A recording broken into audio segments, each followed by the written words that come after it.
की चौथी क्लास में आपको स्वागत है। तो चलिए शुरू करते हैं।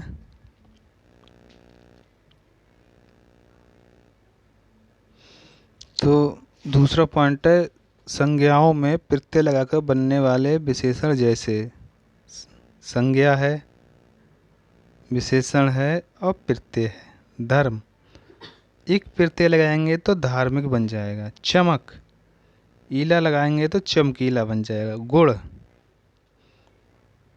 बड़ी ई की मात्रा लगाएंगे तो गुड़ी बन जाएगा। धन, बाण लगाएंगे तो धनवान। अर्थ लगाएंगे इक, आर्थिक। धर्म पे इक लगाएंगे धार्मिक। चमक पे ईला लगाएंगे चमकीला हो जाएगा। ठीक, आगे सर्वनाम से विशेषण बनाना। सर्वनाम और विशेषण, वह, वह, वैसा, यह, ऐसा।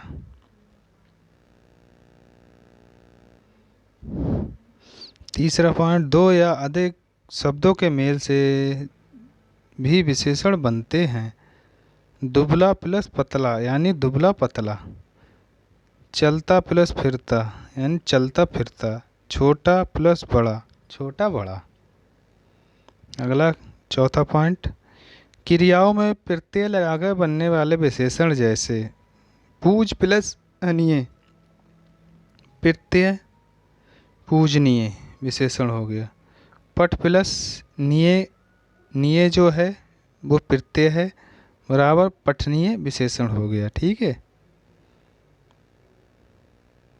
पांचवा पॉइंट, अव्यय में प्रत्यय लगाकर बनने वाले विशेषण, जैसे अंदर प्लस ऊनी, प्रत्यय लग गया अंदरूनी। बाहर प्लस ई, प्रत्यय लग गया बराबर बाहरी। छठा पॉइंट, सार्वनामिक विशेषण भी वचन और कारक के अनुसार उसी तरह रूपांतरित होते हैं जिस तरह सर्वनाम, जैसे एक वचन और बहुवचन। वह बालक, बे बालक, उस लड़के का, उन लड़कों का। ठीक है। अगला सर्वनाम और सार्वनामिक विशेषण में अंतर।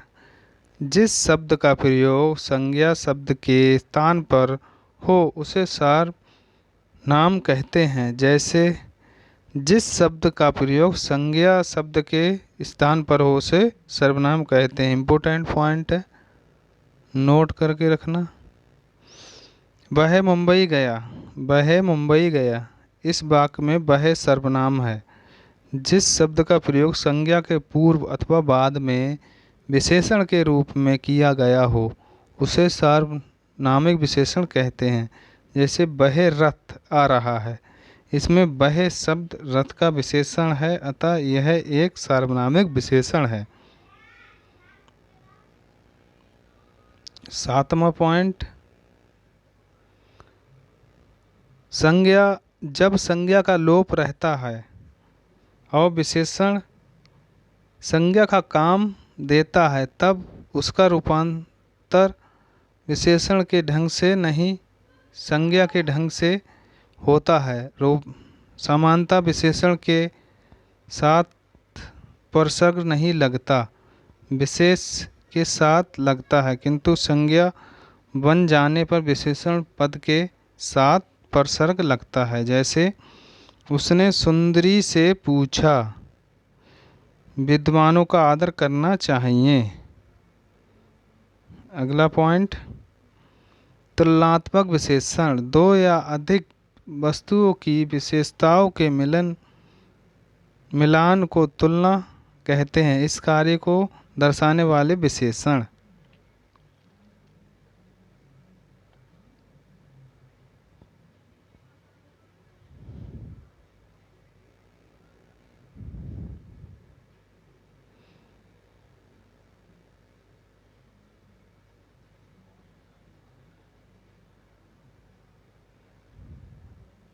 को तुलना विशेषण कहते हैं।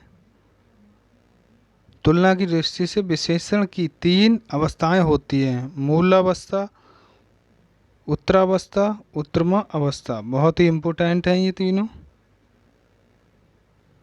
मूल अवस्था, कोई वर्ड दे देगा कि ये मूल अवस्था में चेंज कीजिए, उत्तरावस्था में चेंज कीजिए, उत्तमावस्था में चेंज कीजिए। तो उच्च का उच्चतर, उच्चतम। निकृष्ट का निकृष्टर, निकृष्टम। प्रिय का प्रियतर, प्रियतम। लघु का लघुत्तर, लघुत्तम। बृहत् का बृहत्तर, बृहत्तम। शुभ का शुभ्रतर, शुभ्रतम। अब मूल अवस्था के उदाहरण। पहला पॉइंट, मोहन बलवान है, रमा छोटी है। इन दोनों वस्तु में बलवान और मोटी, मोटी नहीं होगा, छोटी होगा, ठीक है। शब्दों द्वारा मोहन और रमा के गुण दोषों का उल्लेख किया गया है, अतः यह मूल अवस्था है। यानी जिसमें गुण दोषों का उल्लेख किया जाए वो मूल अवस्था होती है। परिभाषा, मूल अवस्था में विशेषण का तुलनात्मक रूप नहीं होता, वह केवल सामान्य विशेषता की ही प्रकट करता है। जैसे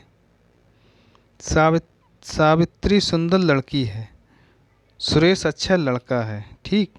सावित्री सुंदर लड़की है, सुरेश अच्छा लड़का है। चलिए दूसरा पॉइंट पे आते हैं। उत्तरम अवस्था, जैसे मोहन सोहन से अधिक बलवान है, श्याम रमा से अधिक मोटी है। इन दोनों वाक्यों में अधिक शब्दों के द्वारा मोहन एवं सोहन में श्याम अथवा रमा में तुलना की गई है, अतः यह उत्तरावस्था है। परिभाषा, जब दो व्यक्ति या वस्तु के गुण दोषों की तुलना की जाती है तब विशेषण उत्तरावस्था में प्रयुक्त होता है। यानी तुलना की जाए तो उत्तरावस्था में प्रयुक्त होता है, ठीक है।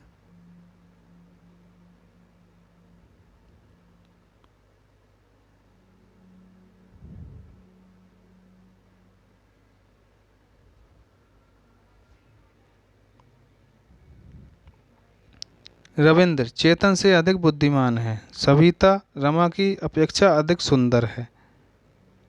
चलिए तीसरा पॉइंट, उत्तरमा अवस्था, दारा सिंह सबसे अधिक बलवान है, बिमला सबसे अधिक मोटी है। इन दोनों वाक्यों में सबसे अधिक शब्द द्वारा तुलना करके दारा सिंह और बिमला का बलवान व मोटा होना बताया है, अतः यह उत्तमावस्था है। परिभाषा, उत्तमावस्था में दो से अधिक व्यक्ति एवं वस्तुओं की तुलना करके किसी एक को सबसे अधिक अथवा सबसे कम बताया जाता है। जैसे